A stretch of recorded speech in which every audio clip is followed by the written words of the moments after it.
Today we will learn speed of transverse wave और wave in a string.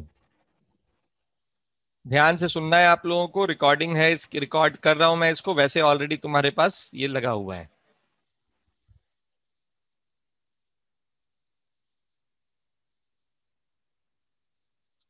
देखो ये एक स्ट्रिंग है और इसके ऊपर ये एक पल्स ऐसा क्रिएटेड है, ठीक है।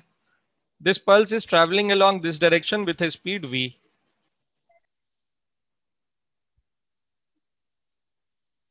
ठीक। अब क्या हुआ, यहां पर इस पल्स के सामने एक आदमी को ले आओ और ये आदमी जो है ऐसा अज्यूम करेंगे हम कि this man is moving with a velocity of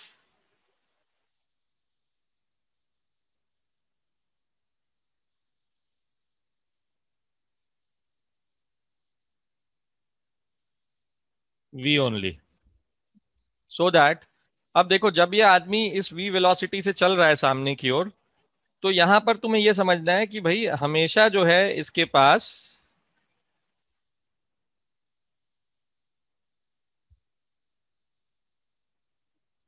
ये पल्स हमेशा इसको सामने दिखाई देगा, हाँ या ना। इस ऑब्जर्वर को ये पल्स हमेशा अपने सामने ही दिखाई देगा, से यस और नो। Yes sir.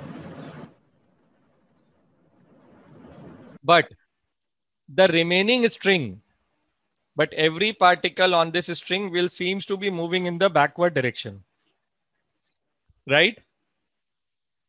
इस आदमी को ये दिखाई देगा, इसकी बात कर रहा हूं मैं।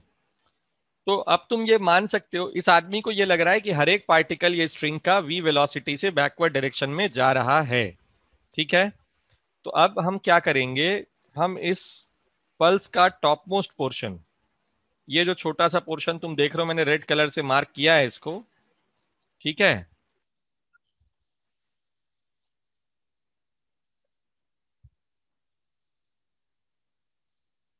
ये जो छोटा सा पोर्शन मार्क किया है इसको हम as a circular arc treat करके इसको हम स्टडी करेंगे अब, ठीक है। ये सेंटर हो गया। तो देखो क्या क्या दिया जा रहा है अब।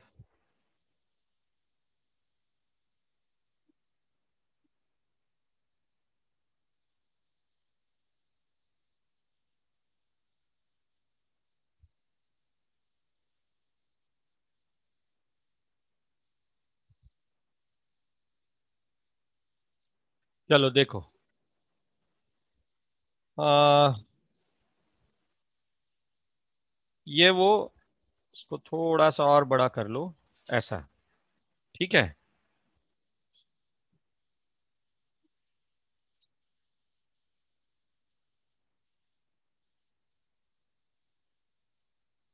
ऐसा, ठीक। अब जो है यहां पर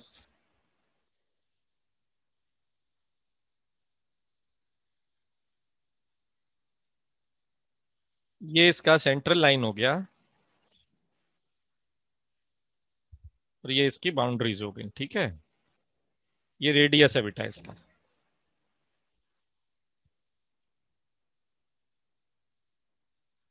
ये रेडियस आर, ये एंगल थीटा, ये एंगल थीटा और ये एंगल थीटा, ठीक है। अब देखो ये जो लेंथ है ना, ये वाली, this length is now 2r theta, या r2 थीटा लिख लो तुम। This is r2 theta.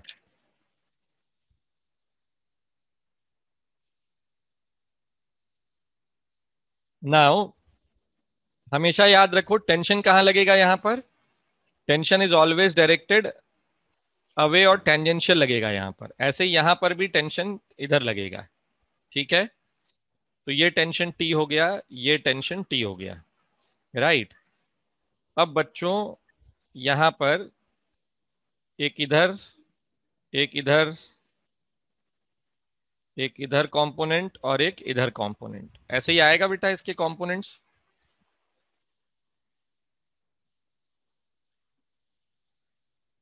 तो यहां पर ये टेंशन का कंपोनेंट है, ये एंगल थीटा है, ये एंगल थीटा है, और ये आएगा टी कॉस थीटा, ये है टी साइन थीटा। ठीक, ये है टी साइन थीटा, और ये है टी कॉस थीटा। बेटा यहां तक आप लोगों को समझ में आया है या नहीं आया सबको? अरे डायग्राम वापिस समझाओ ना। बड़ी जल्दी आ गई याद तुम्हें, डायग्राम जल्दी समझाओ। क्या डायग्राम में समझाऊं? बता, स्पेसिफिक बात पूछा करो बे,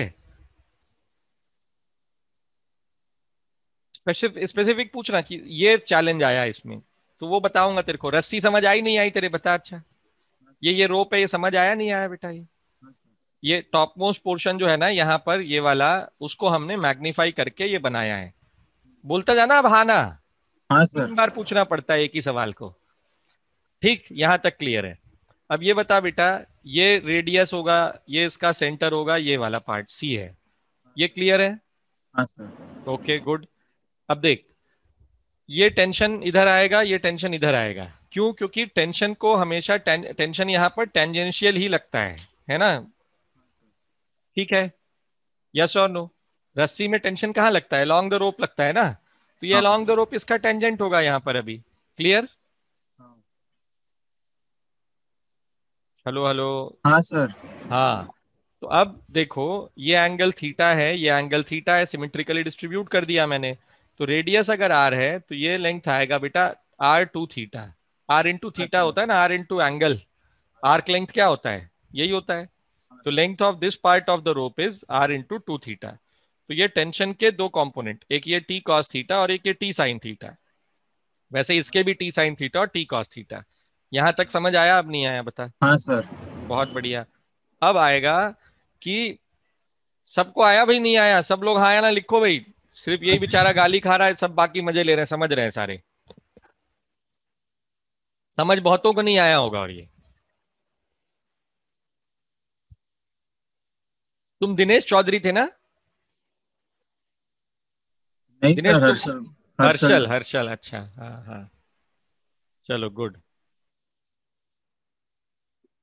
पूछ लिया करो, देखो पूछने में कोई वो नहीं है, बट समय पे पूछ लिया करो। ठीक है चलो, आ रहा है कुछ लोगों को समझ में, बहुत बढ़िया। अब बच्चों देखो क्या दिया हुआ है ना, म्यू दिया हुआ है। म्यू क्या है? म्यू है लीनियर मास डेंसिटी। यहाँ पर लैम्डा इसलिए नहीं यूज कर रहे हैं बेटा, लैम्डा ना वेवलेंथ के लिए यूज हो रहा है, तो इसलिए लैम्डा को लिखने की जगह हम लीनियर मास डेंसिटी को म्यू लिख रहे हैं।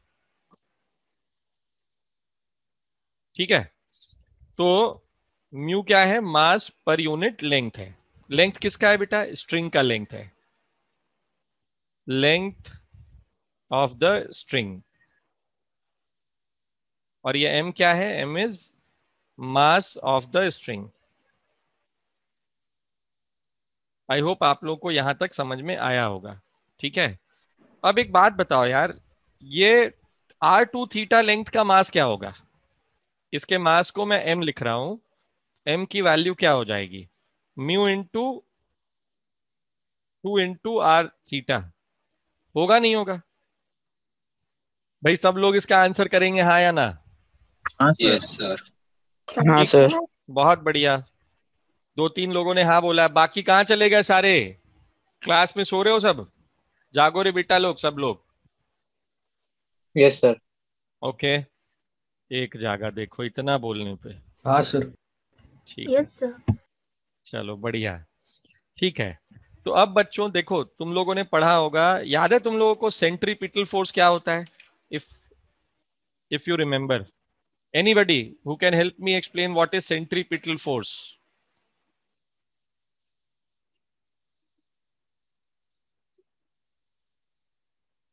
नहीं, कोई नहीं। Net force acting towards the centre centre of the of circle. The circular path. ठीक है, ये होता है सेंट्रीपिटल फोर्स। तो यहां पर देखो, theta is very small, right? Theta is very small.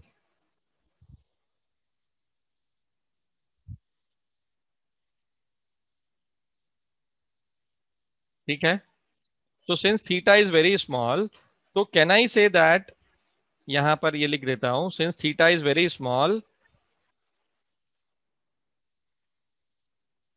2t sin theta is the net force acting towards the center.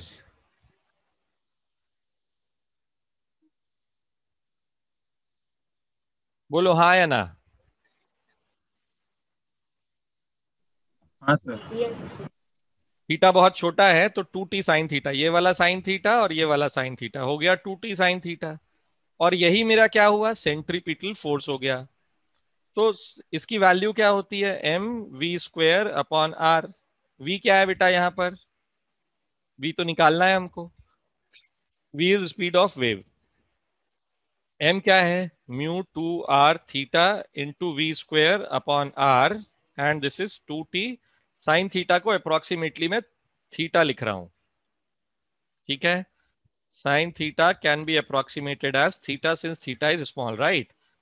तो now when I solve this what I get here is theta theta cancel, 2 cancel, और यहाँ are are cancel, ठीक है। तो प्यारे बच्चों हमें v की वैल्यू मिली root of t by mu, ठीक है।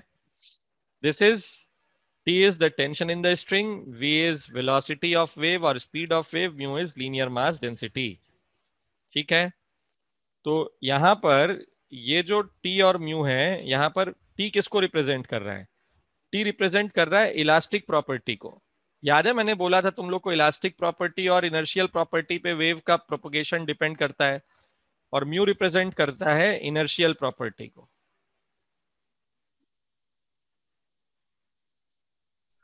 सर आपने हेलो, क्या कहा, रिपीट करेंगे? बिल्कुल करेंगे। T is representing elastic property of the medium. Tension क्यों आता है, क्योंकि जब खिंच रही है रस्सी तभी आ रहा है ना tension. Therefore, T is representing elastic property of the medium. And what is mu representing? Mu is representing inertial property of the medium. Got it? Yes sir. Hmm. तो फटाफट एक बार इसको 2 बार 3 बार पढ़ लो इसको पहले। मैं तुम लोग को 5 मिनट का टाइम दे रहा हूं इसको पढ़ने के लिए। 11:41, 11:41 पे मैं तुमसे दोबारा बात करूंगा। तब तक अपने पहले पढ़ो, डाउट्स को अपने बाजू में लिख के रखो, नोट करो, और फिर मैं तुमको एक्सप्लेन फिर पूछना है। 11:41 तक अपने आप दिमाग फोड़ो इसमें अपना, ठीक है। करो फटाफट।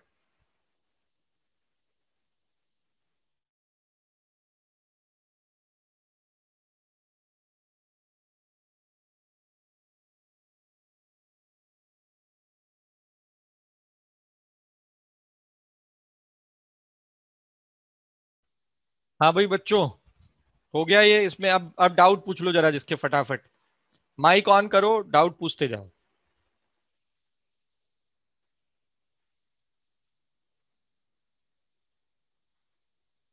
Hello,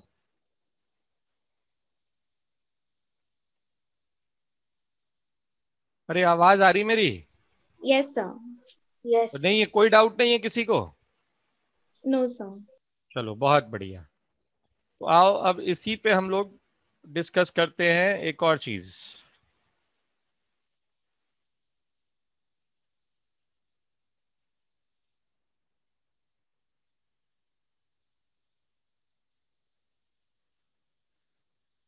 power transmitted by a sine wave.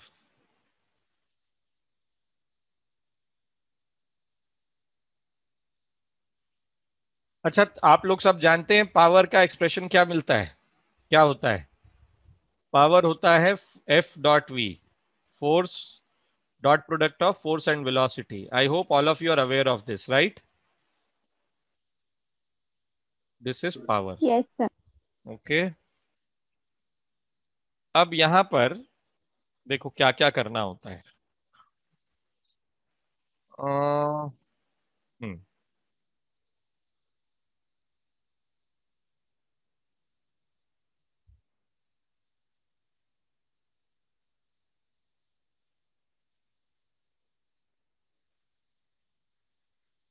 ये एक पल्स है यहां पर, ये वाई एक्सिस है और ये एक्स एक्सिस है, ठीक है। और यहां पर हम इस पॉइंट को ऑब्जर्व कर रहे हैं, ठीक है बच्चों। and y is given to me as a sin kx minus omega t, ये गिवन है बेटा। तो देखो अभी तुमको मैंने सिखाया कि टेंशन कहाँ लगेगा, इस पे टेंशन लगेगा टेंजेंशियल इस तरफ, ठीक है। तो टेंशन को मैं कैपिटल एफ फोर्स से डिनोट कर रहा हूं अभी, ठीक है। F is the force acting on this string which is tension only, right. Now this angle is theta, okay. Now this line, the pink colour line is tangential to this blue coloured wire और pulse, right. Now इस force के दो component, एक आया इधर और एक आया इधर, ठीक है। ये जो कंपोनेंट है, ये जो कंपोनेंट है ये है माइनस एफ वाई, या एफ वाई लिख लो इसको, और ये है F X. This can be written as minus F sine theta. X से मेरा कोई लेना देना नहीं है अभी मुझे। Always remember that this theta is very small, theta is very small, okay. तो I can approximate this as minus F tan theta, ठीक है। tan theta is tan theta is the slope of this pink colored line, right? So from here I come to know that tan theta can be written as del y by del x. याद है तुमको slope of the tangent drawn to the curve differentiation में पढ़ते हो ना तुम लोग, tan theta क्या होता है, del y by del x, yes or no? Yes, sir. I hope all of you know this, फिर भी मैं Yes, पूछ sir. रहा हूं, है ना।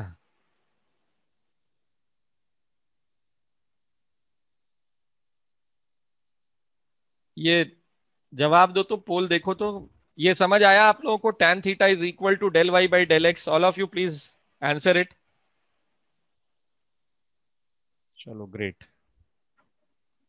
10 11 12, ठीक है, 18। 50% से ज्यादा नहीं आया तो मजा नहीं आएगा मुझे।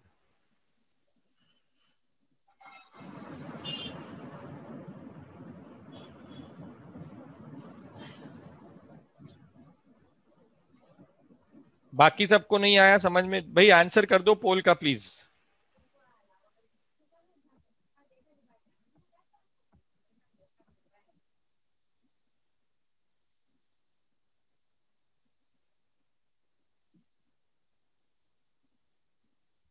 चलो गुड। सो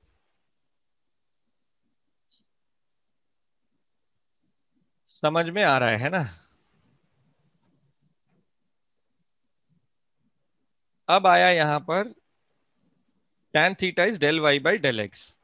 तो del Y upon del X जो होगा, डिफरेंशिएशन कल ही सिखाया था तुमको मैंने, ए k cos k x minus omega T हो गया ये, ठीक है। अब ये बोलता है कि so this is now equal to minus F A k cos k x minus omega t, this is F y. अब ये आता है कि इसी डायरेक्शन में इसकी वेलोसिटी है। तो कौन सी वेलोसिटी है, ये पार्टिकल वेलोसिटी है। और हमने सीखा था पार्टिकल वेलोसिटी होती है del y by del t. When I differentiate this expression with respect to time, what I get is minus a omega cos kx minus omega t, ठीक है। तो ये आ गया माइनस एफ ए के minus ए omega cos square के x minus omega t, okay. So this is f a square k omega cos square kx minus omega t।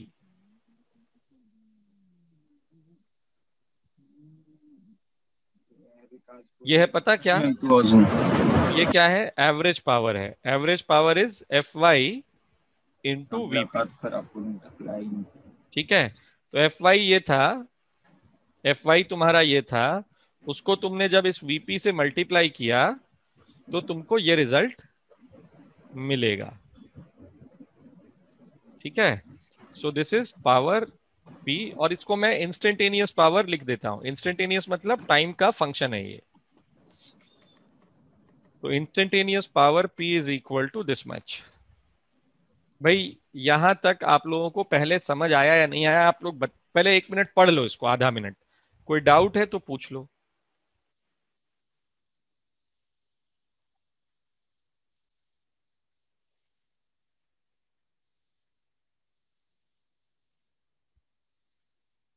चलिए, अभी तक कोई डाउट नहीं है, इसका मतलब आगे। अब देखो बच्चों, एवरेज पावर निकालना है मुझे। ठीक है, एवरेज पावर क्या होगा? तो बेटा इस इंस्टेंटेनियस पावर की एवरेज वैल्यू ऐसे लिख लो, या इसको ऐसे भी लिखते हैं। ठीक है, तो देखो यहां ये जो पार्ट है इसका एफ ए स्क्वेयर के ओमेगा, ये तो कांस्टेंट है, इसका तो एवरेज निकलने से रहा।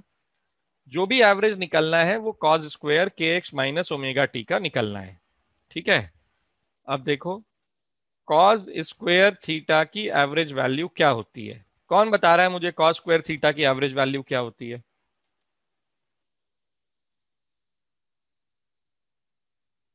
तुम लोग यार पढ़ाई लिखाई बिल्कुल नहीं करते हो क्या? कॉस थीटा की एवरेज वैल्यू होती है 0। कैसे पता? -1 मिनिमम +1 मैक्सिमम डिवाइडेड बाई 2, ये हो गया 0। अब बताओ कॉस स्क्वायर थीटा की एवरेज वैल्यू।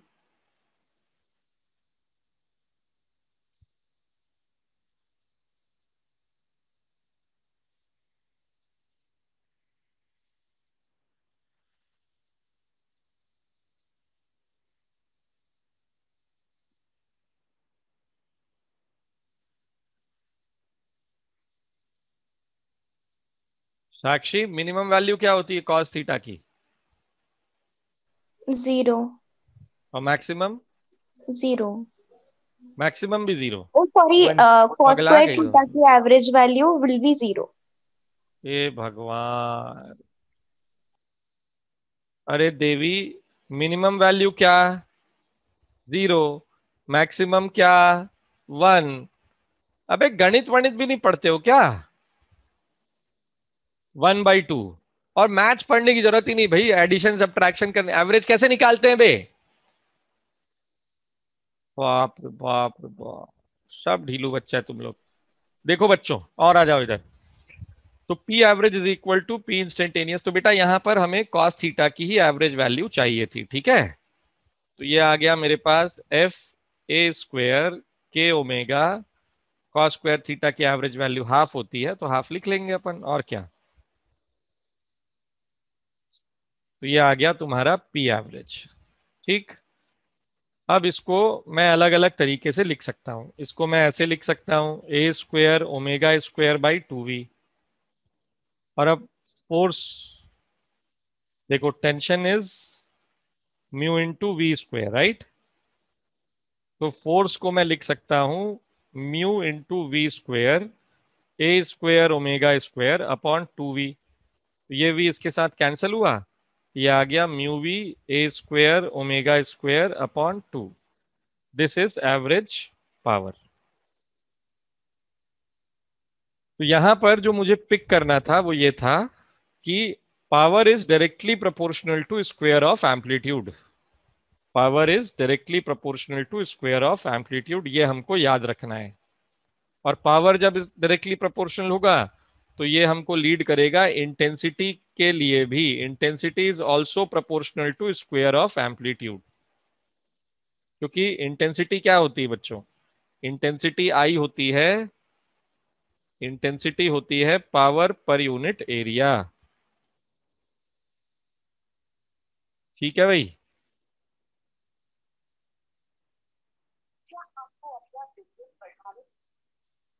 ठीक है, तो ये तुम्हारे पास आ गया ए इज एम्पलीट्यूड। हाँ, ए इज एम्पलीट्यूड। और यहां पर जो ए था ये एरिया था। कंफ्यूज मत होना बेटा। तो ये दोनों एक्सप्रेशन आप लोगों को याद रखना है। 2 मिनट दे रहा हूं, इसको एक बार फिर से पढ़ लो शुरू से लेके आखिरी तक, फिर मैं तुम्हें कल का होमवर्क बता देता हूं। ठीक है, चलो bye, see you. Bye sir. Bye, sir.